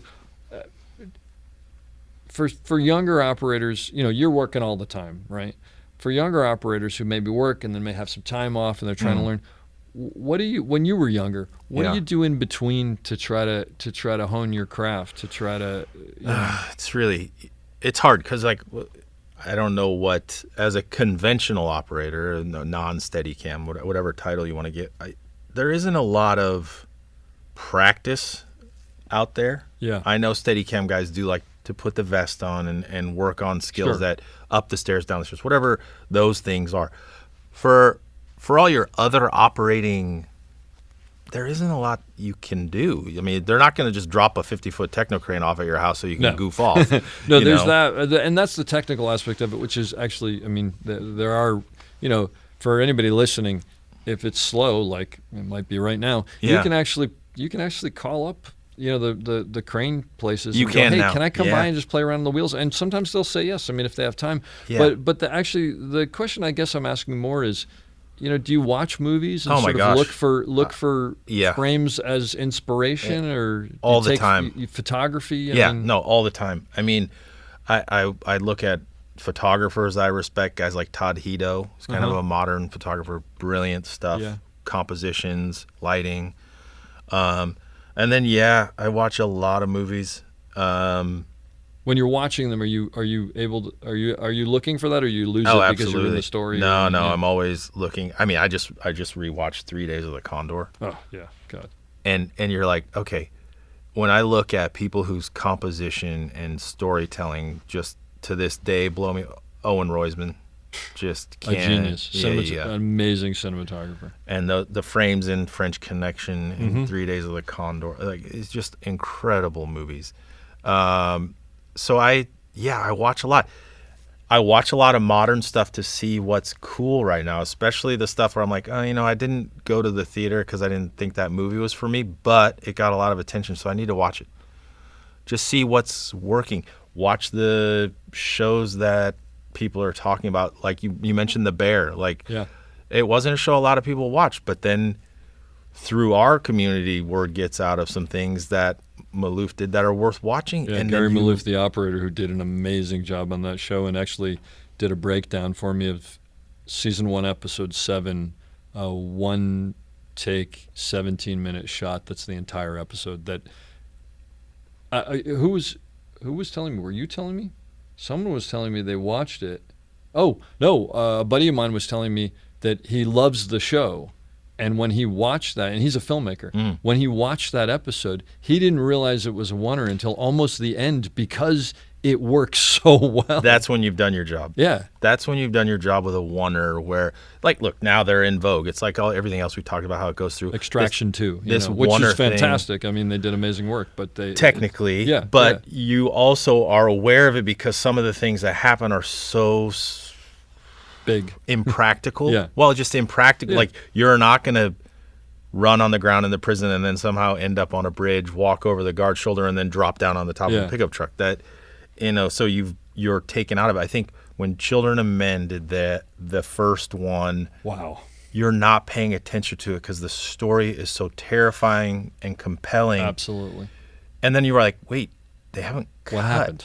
they hit an edit, but I didn't notice. Well, I've talked about this on this before. By the way, for the Extraction 2 actually did work for me, only because it was so overwhelming that I was. I mean, it's fantastic. It's like an assault on your senses in a good way for what it is. But I know what you're talking about.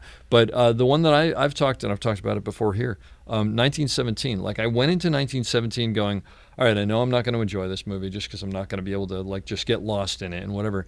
And 5 minutes into the movie, I never thought about the camera again. I just was sucked into the story because it worked for me. I know some people it didn't work for, but for me, it worked. It totally worked. Yeah, the only reservation I had on that was we're on your back so much. Now, granted, things are happening around them. Well, that's why all the time. I expected it to be like I'm gonna go. Oh, how did he step over that? And I didn't. So for me, it worked. Yeah. But the thing I was going to say was you were talking about seeing new stuff and watching older stuff as well. Couldn't agree more. But I think there's two parts to it. One is so you can sort of go, oh, that's an interesting way to frame that. There's that. Yeah. But then the other thing is to you have when you do get back on set, you have a way to dialogue with directors and DPs. Like, oh, you know what? I was just watching this, and they did this really cool thing, and I think this would work there. And if they've seen that, then suddenly you have a frame of reference. Absolutely. And I don't know if you came across anything, but this is what happens, right? Like, whatever's in vogue. Like after The Revenant came out, everybody was like, "Oh, we want to do it like The Revenant." I'm like, is he going to fight a bear? Which part are we? You have to see it. Which part are we talking Just about? because everybody's going to talk about it. But it's, yes. So you're right. It's twofold. We're in an ever-evolving medium where our education never ends. Never. And the cinematographer I'm working with on this movie, pre the SAG strike, legendary cinematographer Dan Mindel. Uh-huh. And he's like, I asked him one day, I was like, how long till you hang it up? Like, he's at that age and his kids are grown and they're, he has a house in Kauai, so like life is good. Yeah. Like, and he's like, the day I stop learning on set would be the day that I know that I'm done. Yep. And that doesn't necessarily mean the day we're shooting. It could be something I watched that night that was new, some new movie or some new TV show that somebody on set told me about. Like, we're in this ever-evolving sort of entity. And look, I mean, these strikes are terrifying for people, ourselves included, because who knows what we come out the other side looking like. What are we going to be doing after? That's a good point. Like, are we going to be shooting for the internet and are we going to make less money, or are we going to be shooting 11-minute movies? Like, what are we going to be doing? Like, nobody knows. Yeah. So you just kind of got to go into it head first. That's it. Embrace the fear. Embrace the fear of your first day on set as the A-camera operator. Embrace the fear of your first day on the Chapman crane, and don't fucking step off without asking first. Yeah, don't do that. If you take nothing else from this, do not step off the crane. But, embrace those fears. Yeah. Watch new movies. Watch things you didn't think you should watch, because you just never know. A director's going to say, hey, did you see that show? Oh, no, I didn't. Well, okay, well, then maybe you're not the guy for the job. Yeah. Oh, shit. Yeah. You don't want that. Funny story. I went in. I got a day call to go on a movie called Alvin and the Chipmunks, The Squeakquel. Classic. You cannot make that up. No, you can't. The director is Betty Thomas. One of the better Alvin and the Chipmunks movie, I think. Yeah, shot by Tony Richmond. Tony Richmond. Yeah, old English DP. But anyway, directed by Betty Thomas. Betty Thomas from Hill Street Blues? The actress. The actress from turned Hill Street director. Blues. Yeah. And now, Betty is almost your height. Okay. Yeah, that's right. She's tall. 6'2", 6'3". She used to tower over everybody else in the yeah, the gorgeous blonde cop who was 6 foot exactly. something. Yep. Anyway, comes up, who are you? Oh, hi, I'm Mick. I'll be the B-camera operator for today. Did you read the script? Well, no, I asked, and they said I'm a day call, so they're not going to release the script from the studio. She goes, oh, okay. And I said, well, I did read the sides this morning when I got here. She goes, oh, well, that's a step above what the last guy did. Ooh. You can stay. Yeah. And I was like, and she kind of half smiled and then walked away, and I was like, she's only half joking. This is also Alvin and the Chipmunks, The Squeakquel. That's just correct. And that's how important this is, yeah. But the lesson learned there is it doesn't matter what job you're working on. Show up prepared. Yeah. If they hand you a set of sides in the morning, read them. Yeah. If you're only there for the day, read them. Who cares? Obviously, if it's a movie or you're going to be on the series, you're going to read the scripts. That's part of your job and your homework. But as a day call, read the sides. But you also, when she asked you, let her know essentially, I wish I could have. Yeah. They wouldn't give it to me. Yeah. Which I think fault. also was like, oh, okay, well, he wants to be here. Yeah, but clearly. do whatever research you have. You can IMDb, whatever. But don't show up on set and go, oh, they're chipmunks? Because that's not going to work. And they sing? Yeah. And half the time on the B camera, all you're shooting is cement and air. What do you mean cement and air? There's no chipmunks, right? They're all animated. Oh, they're put in after the fact. So, totally. This was like early on in visual effects, like integrating animated chipmunks into a live action movie. I see. So you did what they called a Stuffies pass, and they had these stuffed animals that That's were what I was- roughly yeah, the okay. size. So that's how you knew your frame was good. I see. But then when you rolled film, there's nothing in the frame. God. And the focus puller is, they're running toward us. Okay, great. And then they'd be like, is it sharp? And I was like, well, just put them where the cement's in focus. Sharp. Exactly. I'll never forget on Ghostbusters was the first time I ever did a big visual effects thing, and they're supposed to be, I don't know, they're running after the big whatever it was, and Bob Yeoman is going, it's really big, and I go, well, how big is it? And he goes, I don't know. And I was like, well, how do I hold it in the frame? He's like, just give it a lot of headroom. And I'm like, is this enough? And he goes, I don't know. And Paul Feig's going, yeah, I guess well, let's give it some more. And it was just this thing of like, does anybody know how big this thing is? And the reality was, it was that thing of where it's like, they're going to figure it out in post and do it, whatever. Yeah. But it's funny about, you're saying shooting the wall. I always think about the fact that now it used to be like, okay, we're going to roll on this. It's a lock off. You didn't move on the dolly, did you? Because if the camera moved, like it was the end of the world. Sneezed, it was just like, that's going to be 4 more years of visual effects.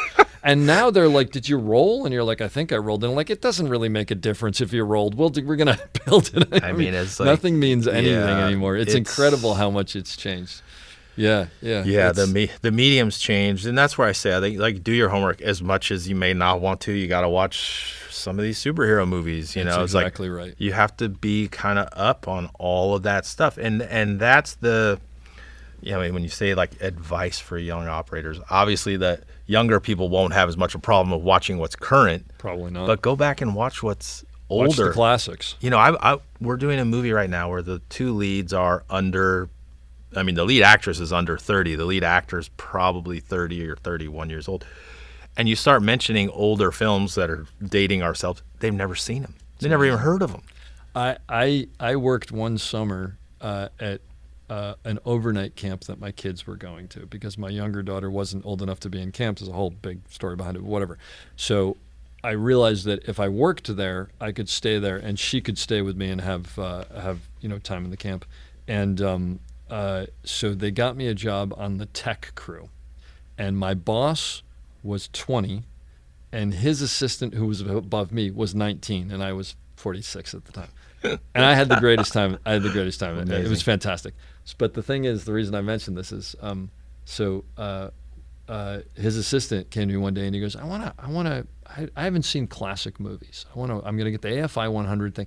I'm going to start watching them because we had this little computer area where we did all our stuff or whatever. So I come in one day and he goes, all right, so I got the first one. I got 2001: A Space Odyssey. And I'm thinking, okay, great movie. A little bit of a tough movie, but I didn't say anything to him. So he puts it in the computer and it comes on and he gets on his phone and he starts texting and doing whatever he's doing. He's a 19-year-old kid. And I said, what are you doing? And he goes, well, I'm watching the movie. And I was like, well, no, you're texting on your phone. And he goes, yeah. Well, when dialogue comes up, I'll look. And I go, so dialogue doesn't come up for like 20 minutes. Yeah. And he looked at me and I go, this may not be the best movie to start with. I said, why don't you pick another one? The next day he goes back with Back to the Future. He goes, how about this? I was like, that's great. Perfect. And slowly we worked into things over the summer. But it was the thing where I realized, like a lot of these younger kids don't see classic movies. So, the simple thing is, I mean, it's hackneyed, but look up the AFI top 100 movies and just go through them, Yeah. And what you'll realize is there's some great timeless movies in there that will teach you a tremendous amount. Yeah, a lot of them hold up. And to get to our craft, it's like watching the way those things were shot. Absolutely. And you and I know the tools that they had to deal with back then. Now it's like funny.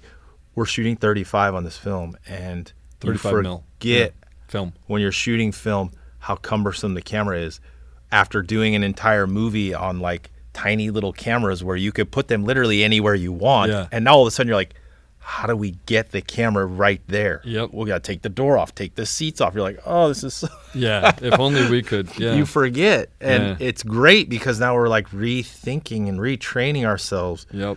And then you realize like the reason old movies were shot the way they were, or you know, things that were done, you know, a certain way. Indiana Jones, Yeah. perfect example. You shot on film. No, the new one was not. We New one were was not, okay. we were digital, Yeah. but 30. Were you in second unit on Yes, that? You were working with Corey Garriak?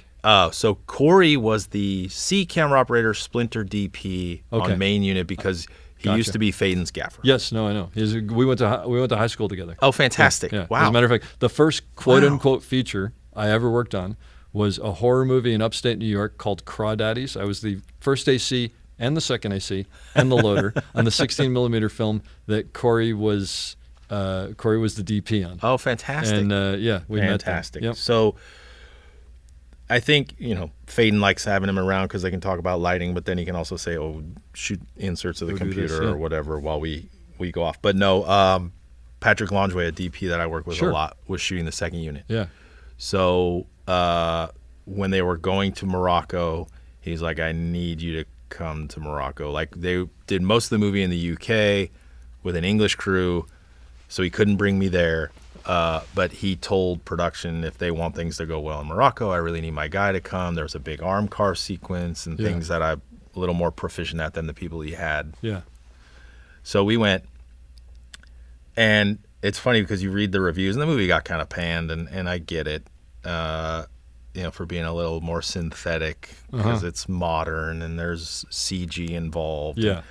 But I will say that the car chase or tuk-tuk chase sequence that we shot in Morocco is Oh, yeah, that mostly one? in Okay. camera. Really? Yeah, I mean, there's some face replacement and there's some volume work for the close-ups of the actors, but like all the gags are all in So camera. it wasn't like just shoot a big plate and do it in digital afterwards. No, I mean, you really did the it stuff. coverage Wow. of Harrison and his close-up and of Phoebe and her close-up, yes, those were, Yeah. you know, plates. But in this day and age, there's no reason to risk the actors, especially one that's 80-some years old. Exactly. How was he to work with?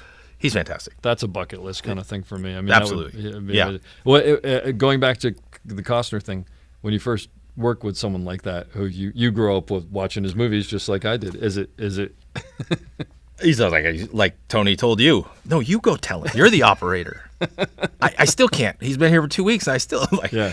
No, but you know, and Kevin's one of those guys where we had a shot, and you've worked with Ted, and Ted's one of those guys yeah. where Ted Melfi, the director, he was like, Mick, find something cool over there with the B camera. Yeah. That was the directive every single scene. Yeah, I totally get it. And he was like, I heard that you have a really good eye and you have interesting frames. That's why you're here. Okay, fine. And we set up this shot, and it ended up being like really cool. It was like Kevin was in his glass office in this room that they had built, and he's like eating his sandwich. And even though it was a short shot, it told a lot about him. You know, he was there after dark by himself in his office eating a sandwich his wife packed for him, and it told a lot of story about his character. Yeah. And afterward, when he went and watched playback, Kevin was like, that is a brilliant movie shot. And you're just like, That's cool. he was right, but also it was a static frame. But it was beautiful in the sense of the way Mandy lit it, our composition, the right lens choice, the actors' choices. So, and Kevin comes down and he gives you a high five. And you're sitting on the dolly like, I just high-fived Kevin Costner. Right. Done. That's one of those like the first time you drive into the studio moments. Right. Like, you know, in you your career, see the you're Paramount sign and the hills behind it. There are and things you're in like- your career that you will take away. And then for me growing up and, you know, the age I am, and my love of movies came from watching them with my dad. My dad, they watched movies when he was in Vietnam, and that was like the one thing they all looked forward to on the base was like that one movie they got to watch. So they could escape. That was his escape, right? So then he came home, and then it was like he watched movies all the time. So then I was like, and then I was the oldest, so it was like, oh, why don't you stay up a little later? You get to watch this rated R movie with Dad, great. you know? Oh, cool. And of course, at that time, who was big? It's Terminator Yeah, sure. and Commando. Yeah. And then I did my first movie with Schwarzenegger. Now, granted, he's at the twilight of his career and I'm at the sunrise, but I'm sitting in the car with Arnold Schwarzenegger. And I just sent my dad a text. I'm like, I am doing a movie with Arnold Schwarzenegger. He's sitting in front of me. He's 2 feet away from me. And my dad, I think it was the first moment where your parents are like, holy shit, kid. Yeah. Now they even grasp Yep. what you're doing. Yep. You know, what you've worked your whole life to get to or whatever it is. So it's pretty cool. I did Widows and Robert, among others, but Robert Duvall was in it. And it was just like, you walk in and you look at Robert Duvall and you're like, that's Robert Duvall. And it's kind of overwhelming. But it's cool. You mentioned earlier, not changing the subject, but I wanted to ask you about this. You mentioned being nervous on day one. You're still nervous? every single job. About what? I have no idea. Just I do. It's Jeff Haley and I were laughing about it. It's like he said something about like he's done 103 movies. Yeah. And every day one, every night you don't sleep well. Yeah. And you show up on set like, oh God. It isn't nervous like I don't know if I know how to operate the camera all of a sudden. Yeah. It's am I on the right set? Did I pick the right job? How's this director going to like me? How's this DP going to like me? Like Jeff was in a interesting scenario for himself where he hadn't known either one of them. You know, he was basically coming in on a referral of the normal operator for that DP. Yep. So there's always a lot at stake, whether it's internal or external, the pressures. And so yeah, day one it's like nerve-wracking. Television show, feature, I don't care what it is. I don't care if it's 10 million or 200 million. You know, hey, we're gonna fly you to Africa to do a camera on this second unit, and just so you know, like this is what you're doing. I don't think I slept for 3 days. You know, I knew I could do the job, but it was like, oh my gosh, I'm doing Indiana Jones, one of my favorite movies growing up as a kid. Complete bucket list moment to be a part of any one of them, much less probably the last one with Harrison Ford. Yeah. So that's huge. You know, you're in Africa. You're who knows what's going to happen. You're working with a really challenging, very well established second unit director who has huge demands and a big appetite. So you know you got to bring it. Yeah. You got to be ready for anything. And it's funny, we left there and there was one shot. To this day I still lose sleep over because I didn't get it. And it was funny, you know, I hadn't worked with that director before and I knew he was challenging and everybody had warned me and we got there and after 2 days he was like, again, super amenable to any ideas I had and everything. We obviously got on the right foot right away. And this shot came up and it was an arm car shot that was really challenging and he had these ideas of these handoffs and it just didn't work. Part of it was my fault. Part of it was timing. Part of it was execution of the stunt people not getting it. And the director finally just said, you know what, forget it. We're not going to do it. And I thought, I said, Dan, I'm sorry. I couldn't execute. He goes, no, it's not just you. He goes, sometimes I think of shots that are actually physically impossible just to see if you guys can do them. That's impressive. That's impressive that he has that kind of cognizance about it and that he's willing to share it. That's fantastic. Yeah. That's a good director. And then you were like, okay, I respect you immensely for that. Yes, you're challenging, and yes, you're difficult, and you can be belligerent, but you also know sometimes the parameters of this piece of equipment, the parameters of what the stunt people are doing, it might work. And if it does, it's going to be brilliant. If it doesn't, we'll move on. We'll just dumb it down and we'll do it in cuts. But I like that because the thing is I've always felt for operating, and it's the same thing for acting, I think, and so many other things, it's when you're out on the edge of this may absolutely not work. That's generally when you do good, when you do great work. Not Absolutely. always, but it's when you take the chances you actually do the cool stuff. I would have to agree with that. Yeah. And then of course, last summer that same director moved me up to DP. So now I'm shooting a second unit for him, and we're in Italy, and same thing. He comes up with this drone shot, and I was like, you know, and now I'm with him at Video Village, and I was like, I don't know if this is going to work. He goes, I know. But if it does, won't it be brilliant? I said, yeah. I go, but if it doesn't, the poor guys on the drone are going to feel like fools.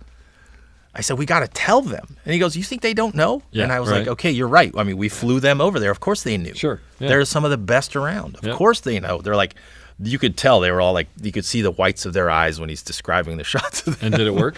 No. But it wasn't their fault. How about this? SFX didn't go off as planned, because that never happens. Yeah. And so that fraction of a second that they delayed Blew the whole shot. Oh, that's terrible. And that's what the director was also cognizant of. He said, look, every single piece of took this a chance. has to work, and we can only do it once. There you go. And it may or may not All work. right. And and nobody will ever look at the finished product and go, it wouldn't have been so much better if they had done that shot, because they don't know that it exists. So I people will say, like, what are some of your favorite shots, and I always sort of hem and haw because I'm not sure. I mean, I sort of know, but whatever. But I can tell you all the shots that I've blown in my career because they haunt me to this day. Yeah, absolutely. And if you start tallying them, then you start to really implode. Boy, I really suck. How am I working at all? There's no question about it. But I think, and then you think about these, like, certain shots. We did this movie called Girls Trip. Probably one of the most fun movies I've ever done. Yeah. But also in July in New Orleans. I mean, That's the fun. worst place to be at But the worst time. terribly hot and terribly nasty, and my crowds and drunk people. Yes, yeah, and we're shooting on Bourbon Street, Oh, boy. and we're doing everything on the list of, hey, don't do this. All you need are kids and animals. Yeah. Right. But we have this shot. There is zero parts of this shot that are complicated from a technical aspect, other than having to walk up the stairs handheld. Okay. That's it. Yeah. But we are going to be shooting during a live concert where we have down to the minute when the scene can happen on the wing of the stage with the actors and with P. Diddy, the performer, who's going to walk over, shoot this scene. There's one camera to cover the whole thing, and no one knows what's going to happen. There's no script. So it's just like, okay, well, just document what happens, and then hopefully it tells the story. Yep. And then it's like, oh, okay, well, what if anything goes wrong? Well, it can't, because this is the only shot we get at it, because he's performing at a live It's live, concert. basically. Yeah. It's live TV. So going back to, I worked on syndicated live TV. This You is just get Jenny one Jones shot. but bigger. Yeah, Yeah. exactly. Bunch of girls acting trashy on the side of a stage during a P. Diddy concert. Yeah. Just happens to be 50,000 people in the Mercedes-Benz Superdome. So, and of course the shot went off with just a minor hitch. The Preston shorted out, and then it Follow was focus. like, pulled it off, grabbed the barrel. We're shooting digital, so I can see it's in focus. Luckily, there's a ton of light because it's stadium lighting, so it wasn't a big deal There you anyway. go. And the scene is in the movie, and it's funny, and we got one shot at it, and it was great. That's great. But that's the stuff that you remember. I mean, that's fantastic. Oh my gosh, so stressful. Well, listen, this has been great. I so appreciate you being here and all of the information. I want to leave you with one final question that I pretty much leave with everybody now. And it's this. Younger operator, B camera operator becoming an A camera operator, person moving up in the business, whatever. What advice would you give them in order to succeed? And or what information do you wish you had when you were at that point in your career that you know now that maybe you didn't know then? Yeah, I mean, it really boils down to, I think, what we mentioned a little bit earlier is like, you got to leave your ego at the door, and you got to remember what you don't know, which is pretty much everything. You know, when you're the B camera operator starting out, your dolly grip probably knows more than you. Your first assistant probably knows more than you. Listen to them. And pride. Have a little less of that. Ask them for advice. Like, I remember one of those early on B camera jobs where I was just like, I didn't have a clue how to make that shot work technically. I was like, I know what we were being asked to do with the dolly. And I asked the dolly grip and the first assistant, what would you guys do? And I think being able to ask that question, like physically have it come out of my mouth, is probably the best advice to give somebody young, is to just ask. Or go ask the A camera operator, like, hey, listen, I know we're doing this shot. How would you do it? And he'll know. He's okay, you clearly don't know what you're doing. Or you are looking for some advice on how to do it better. And And, if she's done it before, like in the case where I was with someone like Lauren Yaconelli, you'd be like, try this, right? How do I know when to do dance floor instead of on track? Or how do I know when to use a slider instead of dance floor? Like, what? Ask somebody who's been around.